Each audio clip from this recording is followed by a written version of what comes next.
On accompagne les équipes, on les laisse travailler en groupe de travail et puis après on voit les équipes, on les accompagne pour, selon les conclusions qu'ils ont données de leur groupe de travail, voir si c'est applicable à court terme, à moyen terme, et puis essayer de construire ces évaluations par compétences au fur et à mesure des années. On a aussi demandé à notre CSN de construire un outil informatique pour aider donc les enseignants dans cette évaluation par compétences. Les enseignants ont participé activement à la construction de cet outil informatique. Ceux qui se sont vraiment investis dans cet outil informatique se sont vus avoir une décharge par rapport à ce travail. Voilà, la direction a un rôle d'accompagnateur sur la transformation qu'on a mis en place à l'INSA. C'est un outil maison qui a vraiment été fait chez nous. C'est sous la forme d'un tableur un peu plus beau qu'Excel, on va dire. Il a été construit sur notre fonctionnement à nous. On a des grands domaines.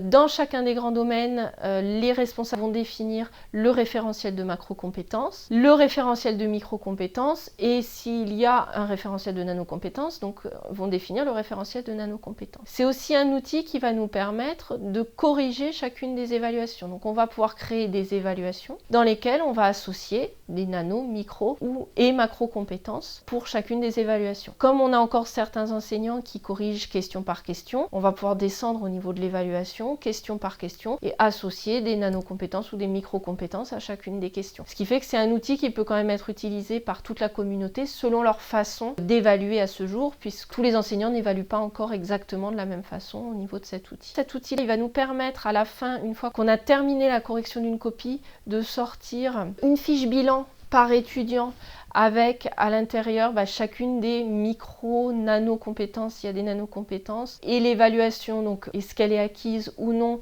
et des commentaires qui va permettre à l'étudiant de savoir un petit peu où il en est. Cette fiche bilan est accessible aux étudiants puisque l'outil est également accessible en format étudiant, donc ils vont pouvoir aller chercher leur fiche bilan, retrouver leur fiche bilan et avoir surtout sur cet outil la totalité de leurs évaluations et la totalité de leur niveau sur chacune des macro-compétences, c'est des micro-compétences et des nano-compétences. Ils peuvent également sortir un relevé de résultats sur chacune des macro-compétences, ce qui va notamment nous être utile dans le cas où on pourrait avoir des réorientations pour des étudiants qui souhaitent refaire un dossier Parcoursup, puisqu'on a quelques étudiants qui font des réorientations et qui ont besoin d'un relevé de notes qui vont pouvoir sortir en cours d'année, à la fin du premier semestre.